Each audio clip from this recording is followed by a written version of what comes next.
Hello and welcome back to English Today. This is DVD 13 and the first DVD of your upper intermediate level. And in this DVD, we'll begin with another 3 episodes of our story, That's Life, followed by our special TV programs, which include Everything But the Kitchen Sink, featuring our culinary experts. And then there will be a discussion about India and China. Do they represent a threat or an opportunity? Then, in the grammar section, we'll be studying more about the present perfect and the present perfect continuous tenses. And then we'll learn about the gerund and the infinitive. And we'll also study the first conditional. All right? So, I hope you enjoy yourselves.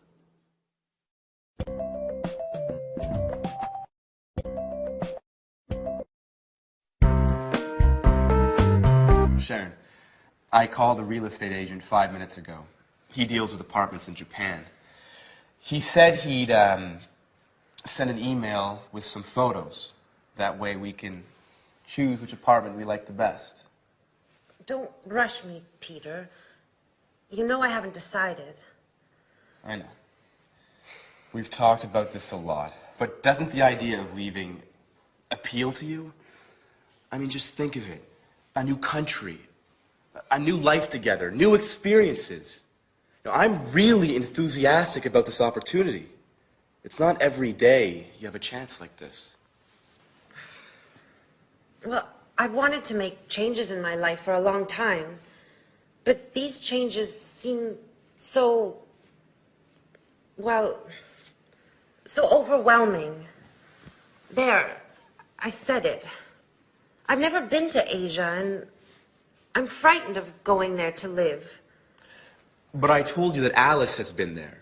She went to Japan in 1995. She says it's a fascinating country. It's antique and modern at the same time. It's full of interesting traditions and new innovations. I know. I've read a number of books. Last night, I finished reading Japan in the 21st Century.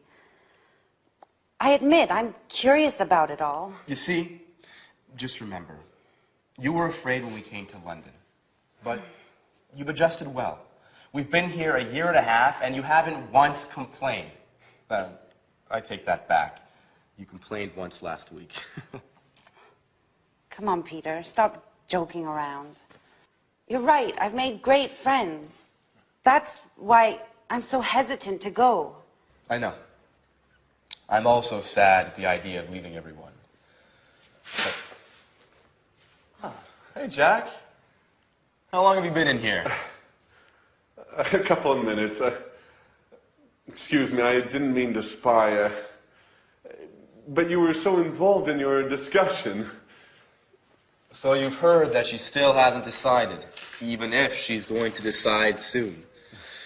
In fact, we're just talking about which apartment to choose. Well, don't rush it, Peter. Decisions about major changes take time. So whose side are you on? I need to get going.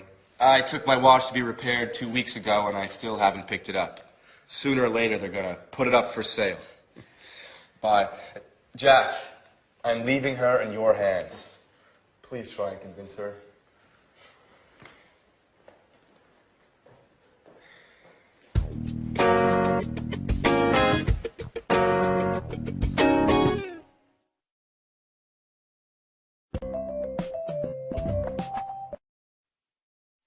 Hello again and welcome back to English Today, your live TV program where you can learn the English language.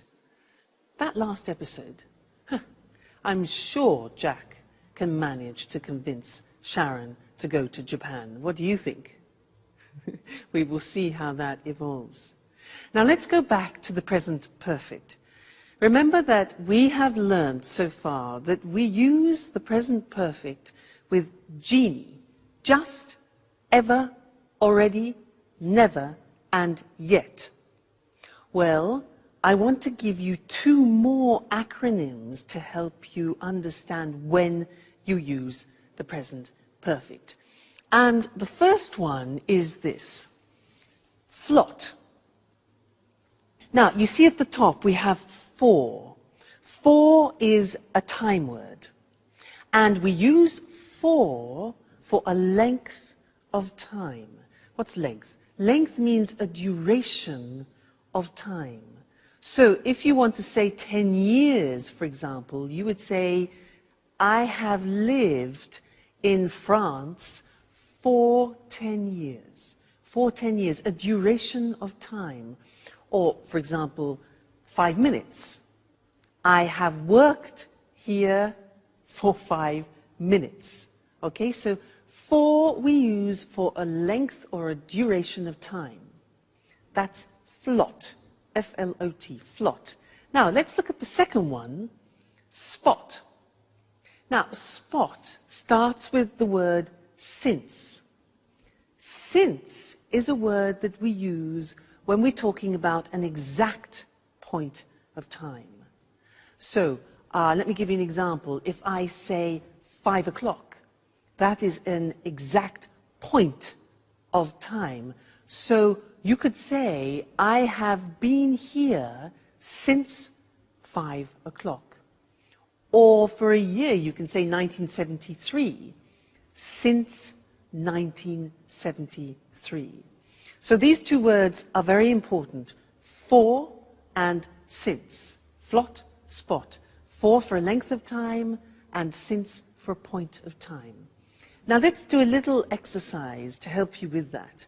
I will say something like 2 days. You must decide whether to use for or whether to use since. Okay? So, 2 days. Is it a length of time or a point in time? Length. So, for 2 days. I have been here for 2 days. Another example. Thursday. Thursday's a point of time, so since Thursday. Great. For a long time. A long time. Exactly, that is a duration, it's a length, so it's for. I gave you the answer. Another one. December. Good, it's a point, so since December. Very good. This one. Weeks. Very good. 4 weeks. Okay, fine. Let's think of another one. 2001. Okay, that's a point of time, so since 2001. Those are some examples. Let's go to the screen now, and I'll show them to you in a written form. That way you can memorize them and fix them, okay? So, flot and spot. There we have it. For a length of time, flot. So this is to express duration. The examples, I've lived here for 10 years. Then, he's known her for ages. Now, for ages means for a long time. Okay? Then we had spot, which is since, and we use it for a point of time. The examples, she's worked there since the 7th of June. Point of time, that's a date. And they've been here since 1978, a year. Okay, so flot and spot.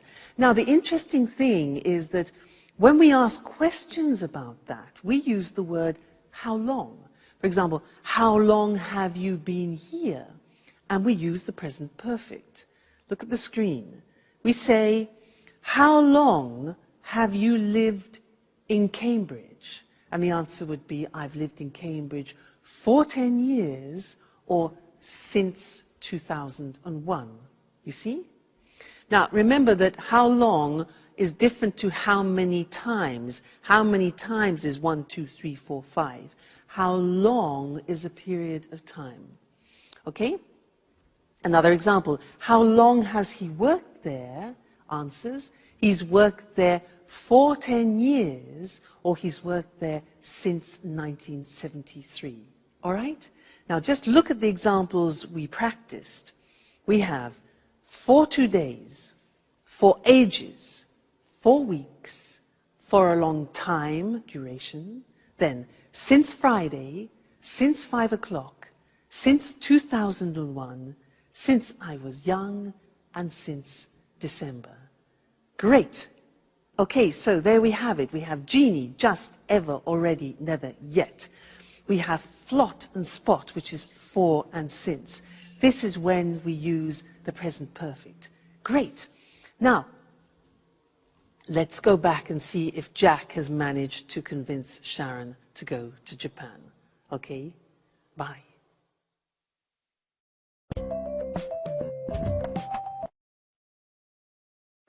You can't leave. Now that we finally found each other. Stop it, Jack. I'm so confused. Don't you start. I was thinking, you'll be all alone in a foreign country. You won't know anyone. Peter will be at rehearsals all day. At least here you have us. I will always be here for you. Yes, I know that. Oh, and did you know that women can't go out alone in Japan? Jack, that only happens in the Middle East. Stop it now. The truth is, I love new experiences. Remember when I moved to London 2 years ago? I've loved every minute of it. But that's not what you told Peter. I said it on purpose. You know I want him to slow down. I heard what you said 5 minutes ago. You were sincere. You weren't joking. You misunderstood, Jack. I'm not afraid of leaving. I've lived in a lot of different places in my life. I've done a lot of things. I've worked as a babysitter, as a tour guide, as a waitress. I'm sure I'll find something in Japan. I know you all too well, Sharon. You haven't ever really enjoyed any of those jobs. You still haven't found what you want to do in life. Stop it, Jack. I'm glad you promised Peter to convince me to go. I didn't promise him anything. So, what have you decided? Are you going to move? I don't know. I think I will. Yes. I'm going to move. If you've already decided, why did you have a job interview yesterday afternoon? Who told you that? Anne? No. I haven't spoken to her for days. So how did you find out? It doesn't matter. So, you still haven't answered my question. I don't have to answer to you, Jack. Okay. I see you're angry. It just proves that I'm right. Jack, sometimes you are so impossible. Have you ever considered that maybe it's the best thing for me? And what about you, Sharon? Have you ever thought that you might be in love with somebody else? Listen, I refuse to give up.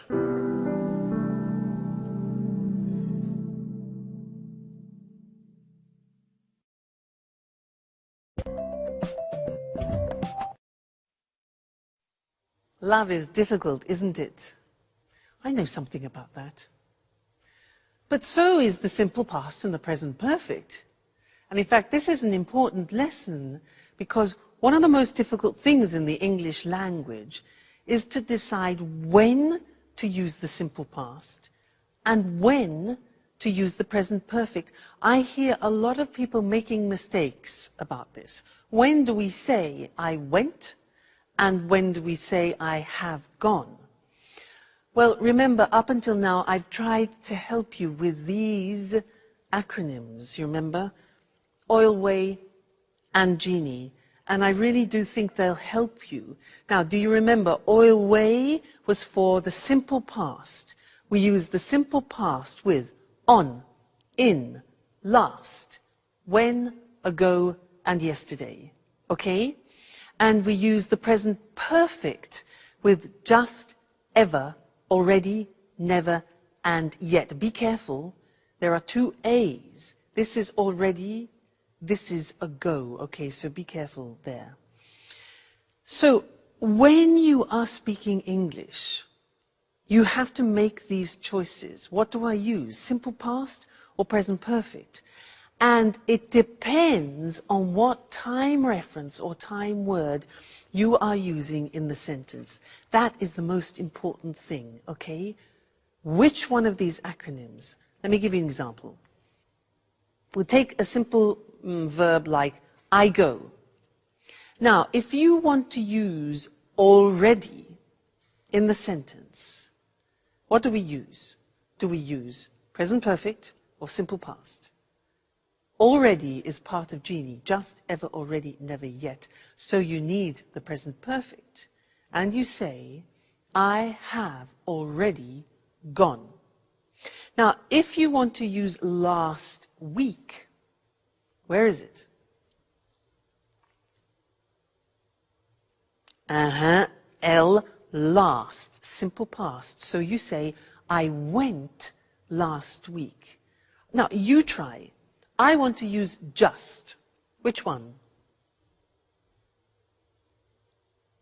Genie, just. So we say, I have just gone. Present perfect. Okay, next one. I want to use yet. Now be careful, there are two Y's. This one is yet, this one is yesterday. Be careful. So, yet is negative, do you remember? It's present perfect, and the yet is at the end of the sentence. So, I haven't gone yet. All right? That's more difficult.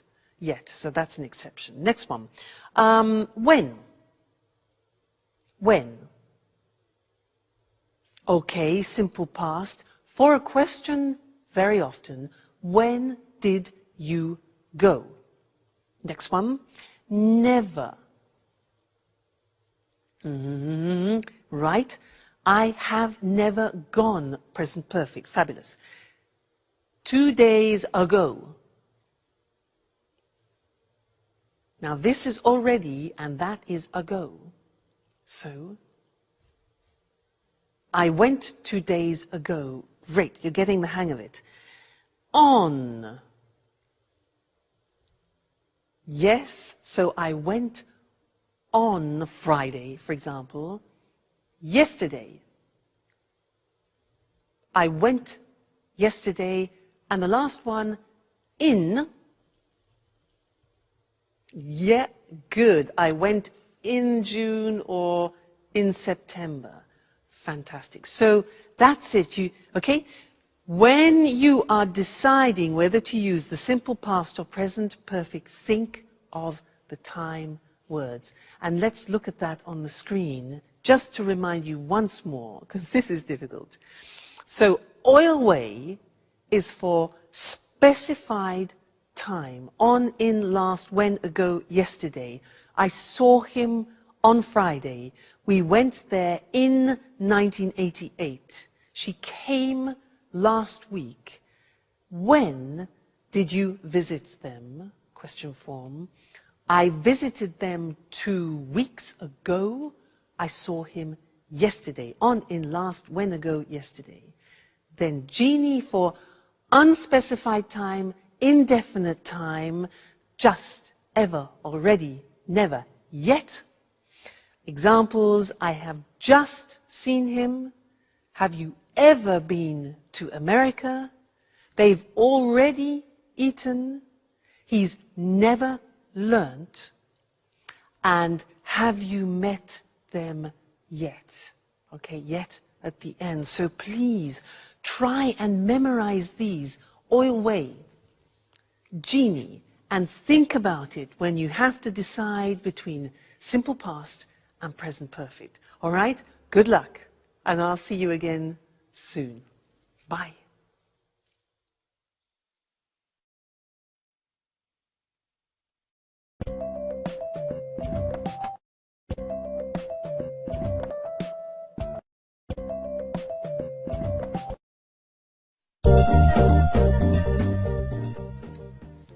Okay. Sharon, you remembered to buy the beer, right? Of course I did. And you managed to bake the cake, right? Not yet. I'm going to bake it this afternoon. I still need to get some chocolate. Actually, Jack offered to get some for me. He promised to bring some before lunch. Sorry, but I can't help you with the cake. I have to take some tours to visit the Tate Gallery. Oh, don't worry about it. I'll have Jack to help me. He decided to stay home today to give me a hand. Just don't forget to tell Tom, David, Mary, and all the others. Don't worry, Peter said he'd take care of it. I'm sure he's already got in touch with everybody by phone. Great. Everything is going as planned. Oh, don't forget to buy the present. Don't worry. How about getting an astrology book? She'd love that. Absolutely. She loves reading those kinds of books.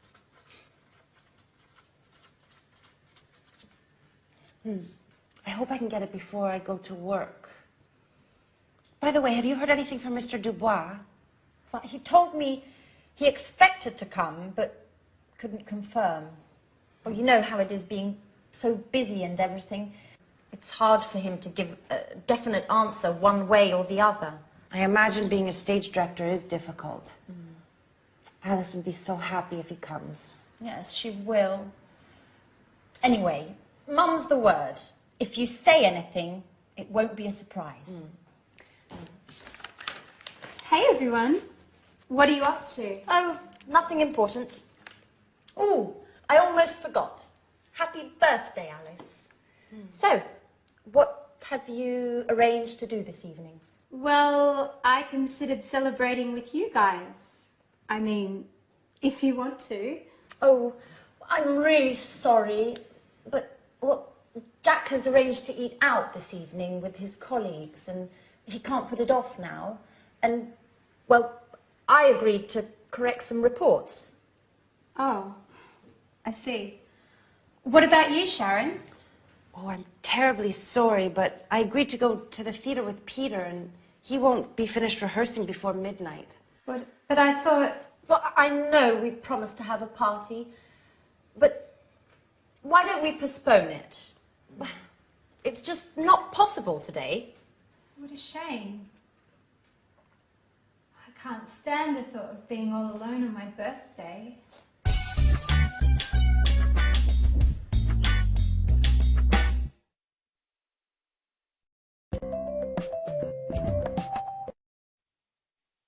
Hello again.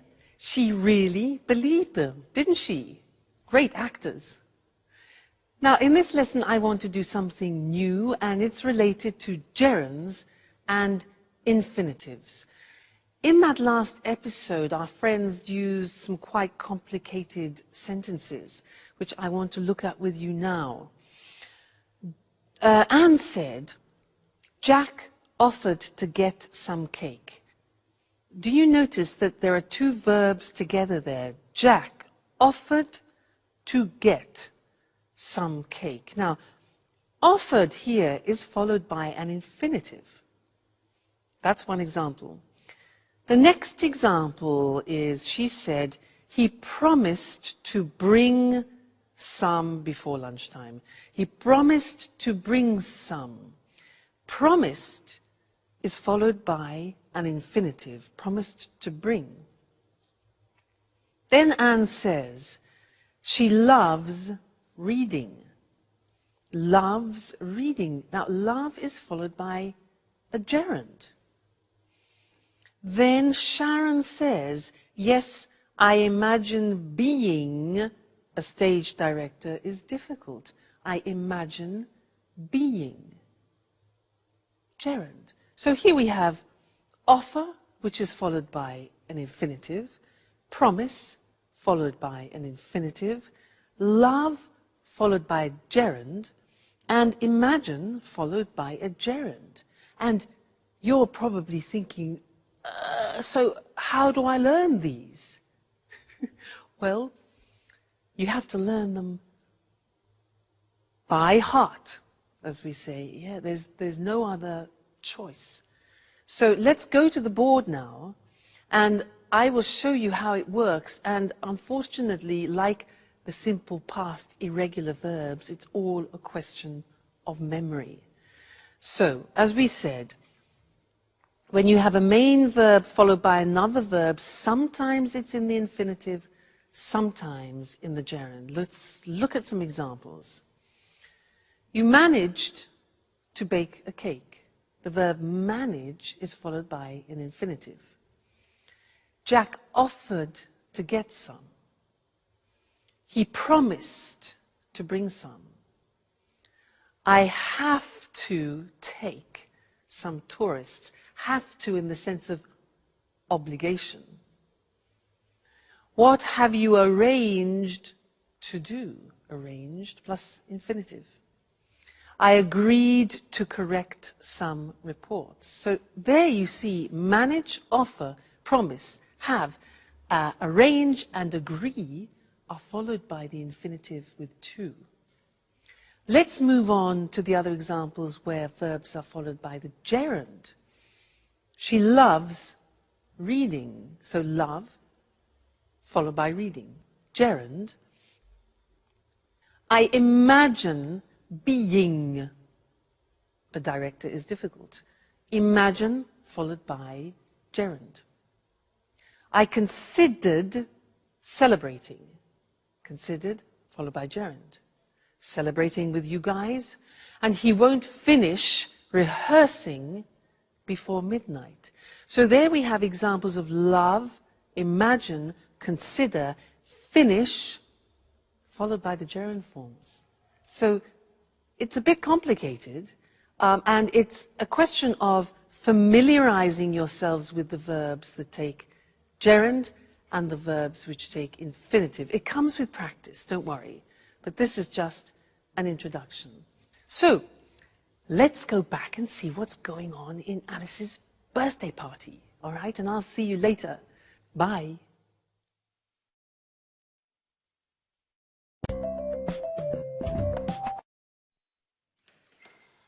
Hey, is anybody home?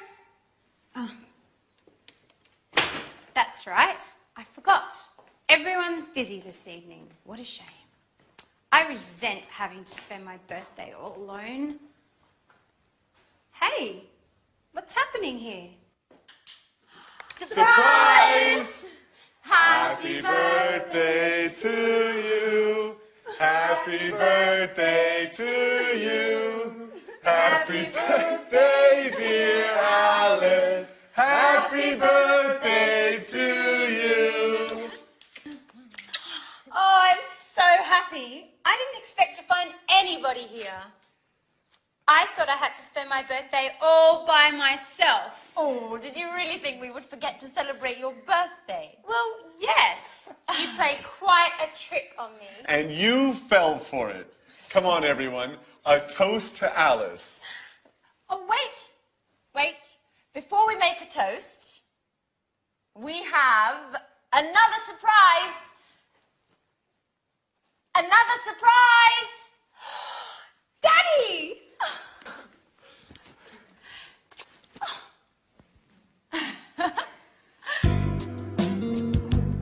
This is such a great birthday.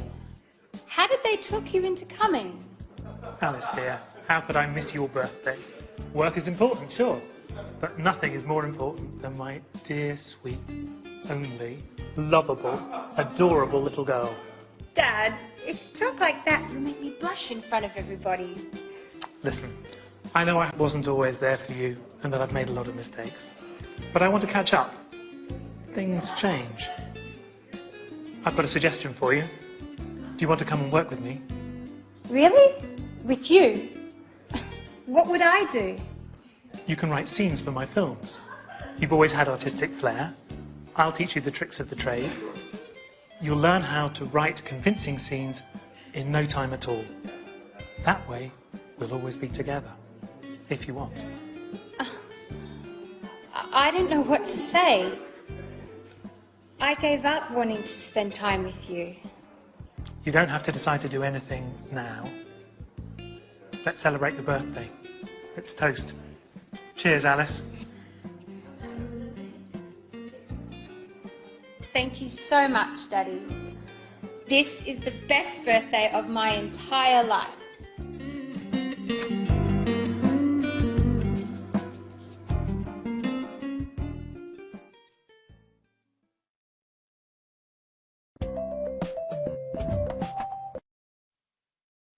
Happy birthday, Alice.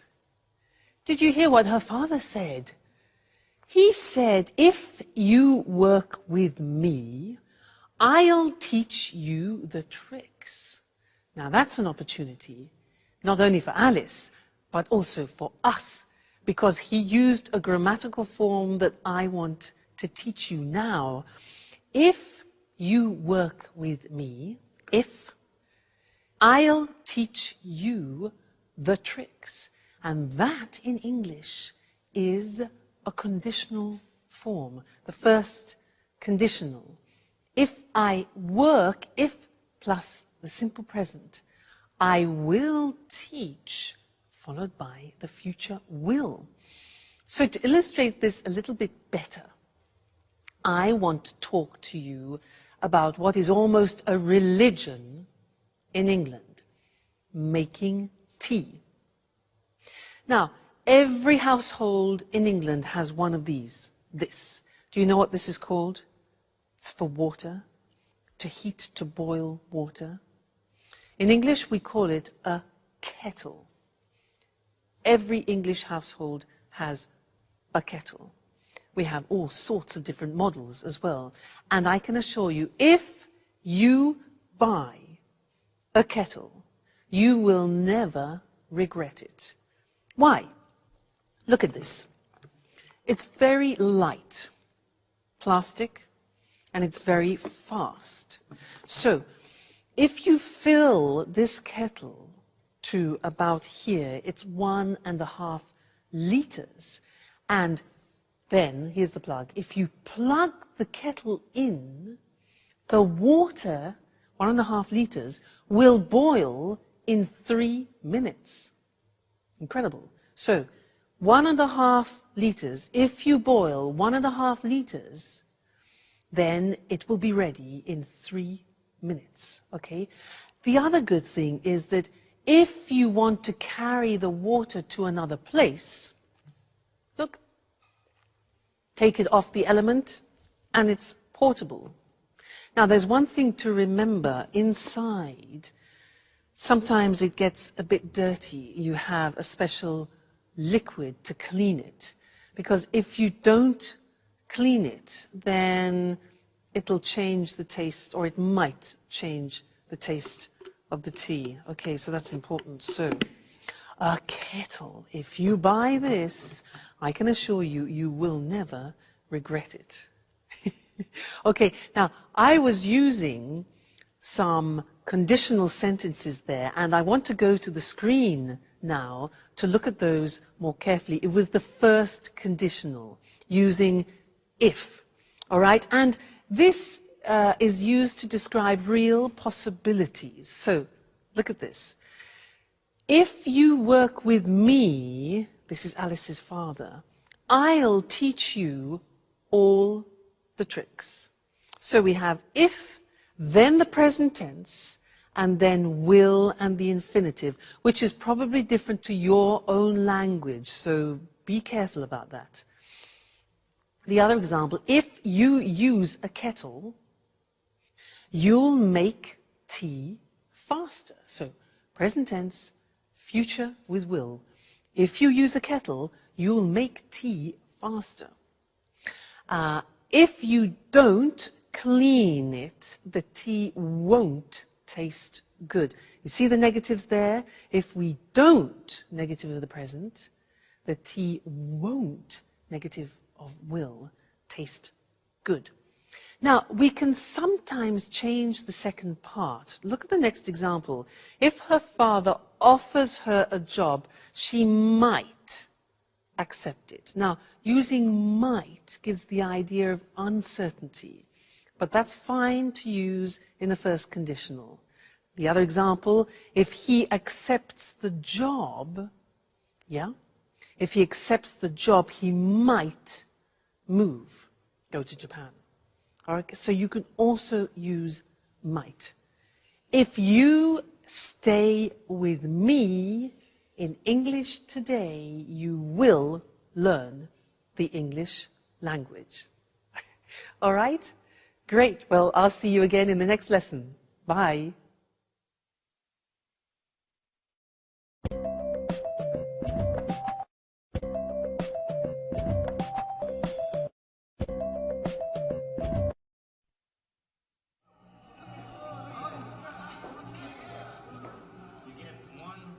Hi, Jack. Is Anne home? No, she hasn't arrived yet. I've been waiting for her for over an hour. I think she's been shopping.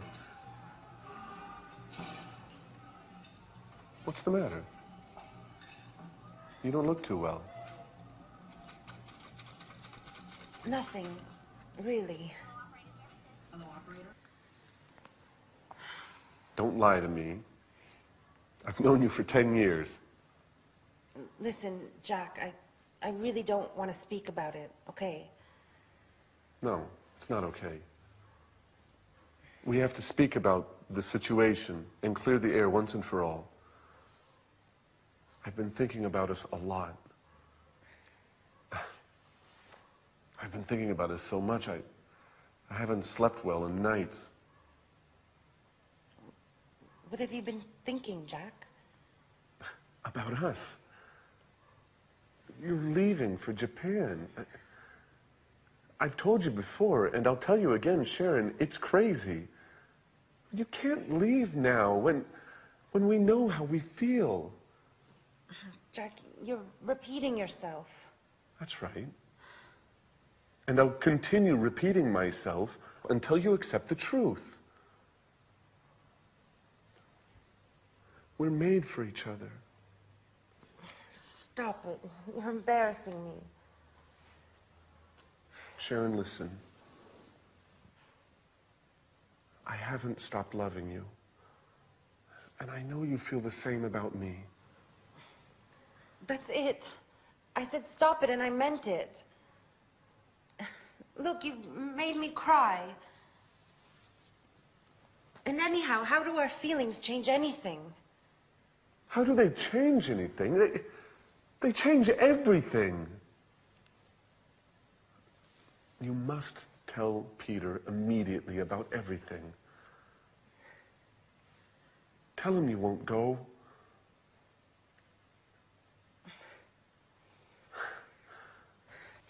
I'm so happy.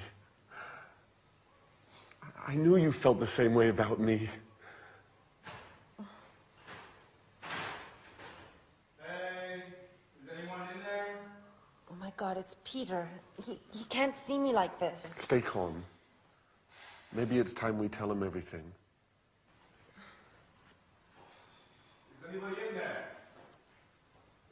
Hello?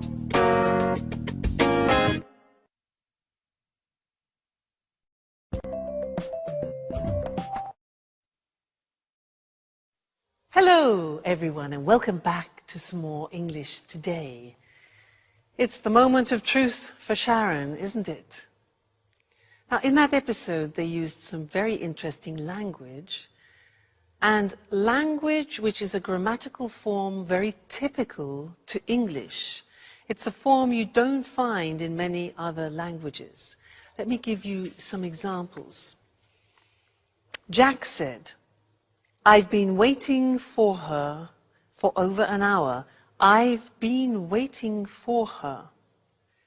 She's been shopping. She's been shopping." And Jack also said, "I've been thinking a lot about us," remember? She said, "What have you been thinking, Jack?" Now that's the form that I want to look at with you now, because, as I said, it's very unusual and particular to the English language. So, London Bridge, the Tower Bridge. Now that's a useful image because, in fact, this grammatical form is about bridging two different forms. It's about bridging the present perfect has been or have been with the present continuous form, for example, I am working. Now, you put those together, mix them all up. Ding, bingo, you get the present perfect continuous. You see, the taxi joins the two together. That's great. I'll give you an example. I have been teaching for years. Now, what does that mean? It means that I started it in the past, this action, and I am still continuing it now. So I started in the past, have been, and I'm continuing now the continuous. I have been teaching English for years. Okay, let me give you another example. Yoga. I started yoga 5 years ago. I'm still doing yoga now. So I say, I have been doing yoga for many years. I have been doing yoga for many years. Okay, so that is this interesting mixture of present perfect and the present continuous. Okay? So, I think in order to understand it a little better, we should go to the screen so that you can see it in the written form. I remind you, it's a tense that you find in particular in the English language, not in other languages. So, here we have it. Sharon has been working as a tour guide for many months. So, an action starting in the past, continuing now. He's been working here for 5 years. He's been stands for he has been working here. They've been playing tennis since May. Okay? That's the positive form. Now, the negative form, Peter hasn't been paying attention to Sharon for a number of weeks. That's the negative. That's true. The question form is, how long have you been doing your homework this morning? Have you been doing inversion? How long has she been teaching? We use how long very often because we want to find out the duration, when the action started and the action is continuing now, so what period of time? How long have I been teaching? Then the answer would be, I've been teaching for many years. I could ask you, how long have you been learning English? You can say, well, I've been learning English for years, or whatever the answer is. So that's the present perfect continuous, PPC. And don't worry, this is not the only lesson about it. It's not easy, and I will tell you other things about it in another lesson, the next lesson. All right? So see you then. Bye.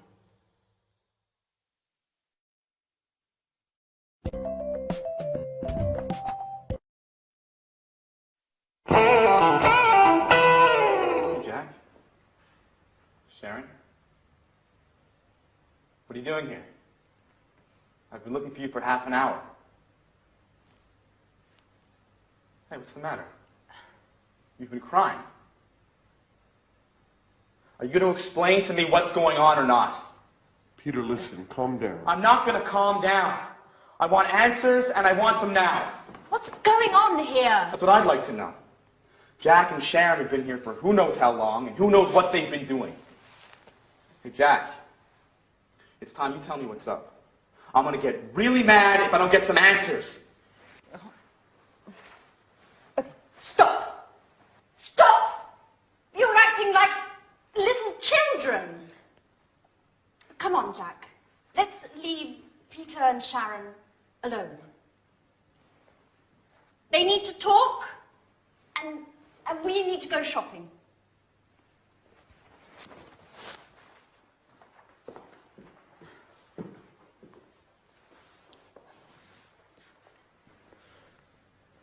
So, Sharon, what's going on? Peter, I have to tell you something I've never told you before. I've known Jack for a long time. We went to the same university together, and, well, we were once engaged. What? So that's why Jack came to live here. You've been seeing each other, haven't you, Sharon? No, Peter, I swear, it's true. We just happened to meet here. It happened by chance. By chance? That's a strange stroke of luck. Just enough to bring back some old passionate feelings? How long has this been going on, Sharon? Nothing has happened between Jack and I. Even if I do still have some feelings for him. After all, Peter, you've been neglecting me for months. The only thing that's important to you is your work. You live, eat, and drink theater and nothing else. So you're saying this is my fault? No one is at fault. It's just that we want different things from life at the moment. I've had 2 interviews with the director of the Archaeology Museum. They want to open an art exhibition, and they've offered me a job. Do you understand, Peter? It means a job I would really love. What are you getting at, Sharon? Would you stay here and not go to Japan if I asked you? What kind of question is that? Answer me, Peter. It's important. I've accepted the job. Without asking me. How could you? Did you ask me about Japan? Did you, Peter, huh? Are you willing to stay here with me?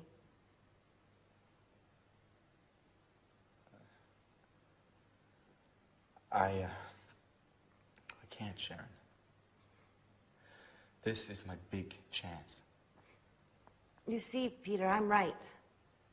Nothing is more important to you than your success.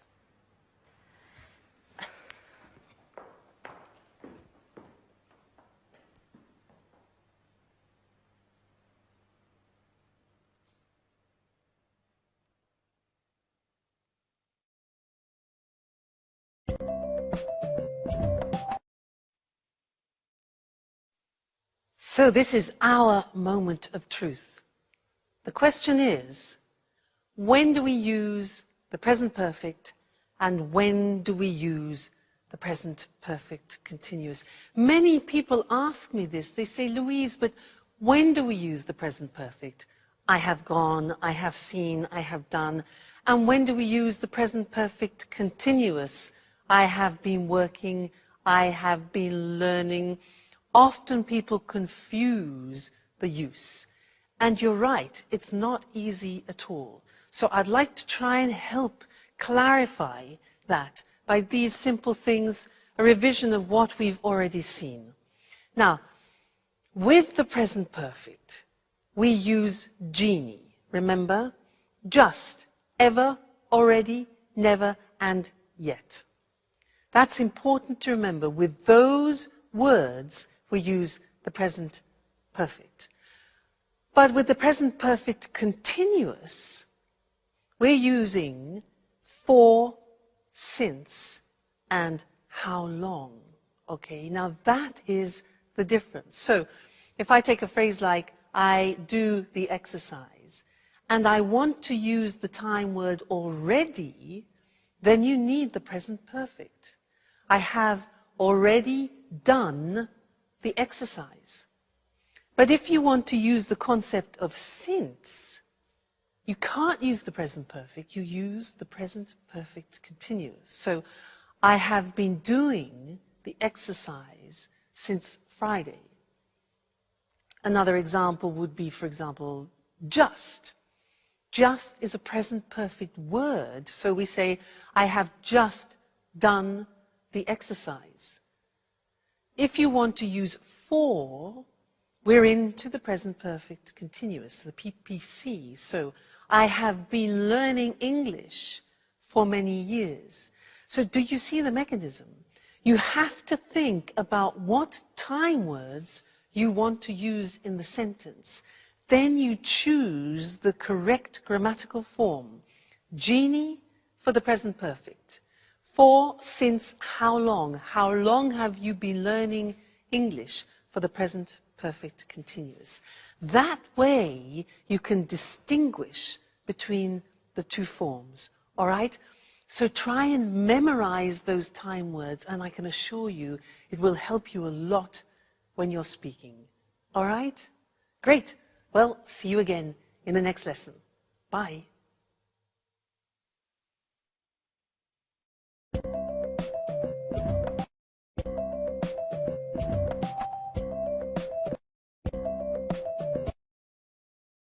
Welcome to Cooking Today. We're delighted to be back in Lisa French's home again. Lisa, we've had so many calls since our last program. I'm glad to hear it. Well, now let's see. Here, Sally from Manchester is getting married in June and has always dreamt of having a well-equipped modern kitchen just like the ones in the movies. How can we help her? Well, to begin with, a kitchen environment should be well lit and have ample surfaces to work on. Also, plenty of drawer space is necessary for storage of food items and utensils.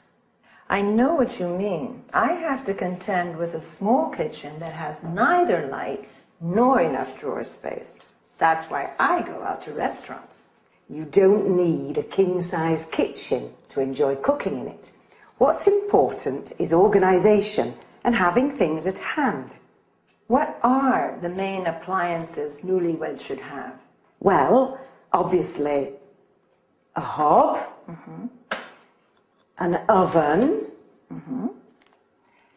and a fridge are absolutely essential. Today, many people can't survive without a dishwasher. I'm one of those people. I really hate doing dishes. So do I. Getting back to the subject, I'd like to show our viewers some optional appliances. Although they're not strictly necessary, they often come in handy in large families or when entertaining guests frequently. One is the grill. Another is a deep fryer for large quantities of chips and other tidbits. That's not the appliance for me. I love healthy cooking. In that case, you need a steamer oven like this one. In the US, it's hard to find a kitchen without a microwave. Microwaves are quite useful, especially for busy people. Other appliances, which are also common in the US, are water and ice dispensers, like this one. Well, everybody seems to have a food processor these days. Why is a food processor so useful? Well, a food processor is a great boon, since it's a real space and time saver. It has many different functions. It can mince meat, grate cheese and vegetables, make breadcrumbs, pulp tomatoes, fruit, and so on. So what else can you show us? An electric beater like this can be used for whisking eggs, as well as making mayonnaise. Other kitchen aids are scales and measuring utensils. Careful weighing and measuring are fundamental for successful cooking, since recipes are generally in kilos and grams. All right. There are a lot of other things that we could talk about, but unfortunately our time is up. Lisa, once again, it's been great being here. Thank you for your help. You're welcome.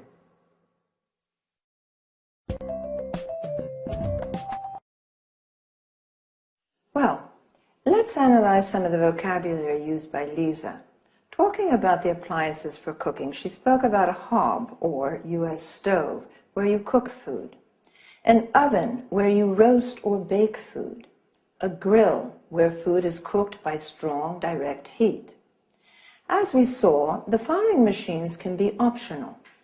A deep fryer in which you fry food, a steamer oven where you can cook food in steam rather than water, a microwave where food is cooked by electromagnetic radiation.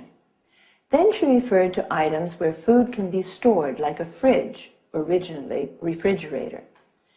The section with frozen food is called a freezer. The section of the fridge which produces cold water and ice is called a water or ice dispenser. Lisa also said drawers are important. You need them to keep utensils, cutlery, and so on.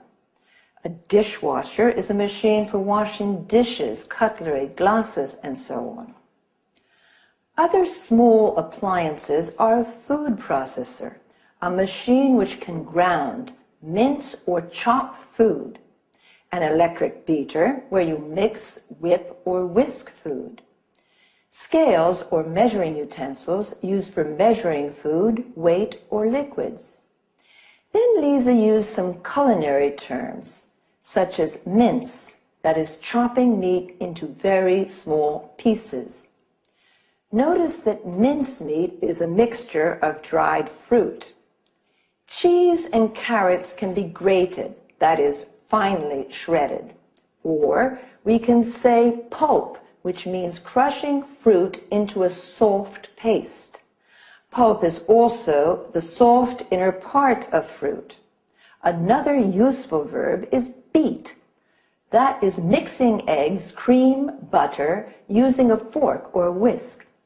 That's enough for today. See you again. Bye.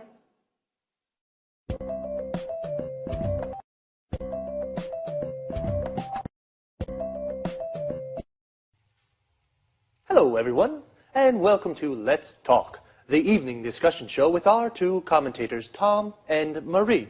Good evening, everyone. Good evening. Well, let's talk business tonight.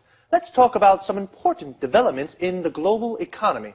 Let's talk about new markets and new commercial opportunities. In particular, I'd like to know what you think about the extraordinary economic growth that's taking place at the moment in some parts of the world. Are you referring to China? Yes, and also to India. You know, for the last 5 years, the economies of these countries have been growing at almost double-digit rates. In 2005, the Chinese economy grew by 9.9%, the Indian economy by 8%. Compare this with an average of only 1.3% in Europe's Eurozone. How do you see these developments? Is this enormous economic growth an opportunity or a threat for European producers? Well, I'm rather concerned about it, and I believe that many European industrialists are concerned too. These two Asian giants with their enormous populations are threatening European manufacturing and jobs. The fact is that labor costs are so low in China and India that European manufacturers just can't compete. Sorry, Tom, but I really don't agree with you. I don't see these growing economies as a threat to European producers. I believe that China and India offer new, important markets to European manufacturers. You know, both countries have middle classes that are becoming larger and larger. These people are becoming wealthier and are looking to spend their money on luxury goods made in Europe. So, Maria, according to you, European companies can sell their high-quality goods to middle-class Indians and Chinese. Exactly. In this way, European exports to China and India are predicted to increase. Just a second, Marie. The reality of the situation is rather different. India and China are selling much more to Europe than Europe is selling to them. I accept that's true at the moment. But don't forget, Tom, that cheap Chinese goods have helped to keep inflation low in European countries. And this has helped keep interest rates low too. So, consumers have been able to save money and spend this money on other things. Well, I agree with you that European consumers and industrialists have benefited from trade with China. Of course. What's more, today, more and more European companies are building factories in China or are having their goods produced there. Exactly. That's the problem, Marie. European industrialists are deciding to have their goods produced in these countries because labour costs are lower. If we continue like this, lots of factories in Europe will close and the number of unemployed will rise. Well, I can certainly see that you have different opinions on these issues. I think you're both right. Like most things in life, economic growth in China and India has its good and bad points. It can either offer commercial opportunities to some European producers, but it can also pose a threat to other sectors of European manufacturing. Okay, let's say goodbye to Tom and Marie. Goodbye. Goodbye. Goodbye to everyone, and see you again for another appointment of Let's Talk. So, we've just spoken about developments in the global economy. The global economy is the economic system of the world. An important development is the economic growth in China and India. Economic growth is the development of an economy. The Indian economy grows by 8%. Notice the use of by. The Chinese economy grew by 9.9%. Here, notice also how we say 9.9. Is this economic growth threatening to European producers? A threat is a danger, and the verb to threaten means to put in danger. One opinion is that the economic growth of India and China is threatening European producers. Producers are companies that make products. Another word for producer is manufacturer. Why is it a threat? Because there are low labor costs in India and China. Labor costs are how much a company pays its workers to produce something. The number of unemployed will increase in Europe. This is the number of people without a job. We say someone is unemployed when they don't have a job. Another opinion is that it isn't a threat. Actually, it's creating new commercial opportunities for European manufacturers. New commercial opportunities are new markets for products or the chance to sell more to existing markets. Just quickly, before we run out of time, there are a few useful expressions for discussions I'd like to look at. A polite way of asking someone's opinion is, I'd like to know what you think about. When you strongly disagree with someone, you can say, sorry, but I really don't agree with you, or just a second. But if, on the other hand, you agree, you can say, I accept that's true, or I agree with that. Well, that's all the time we have for this time. See you soon.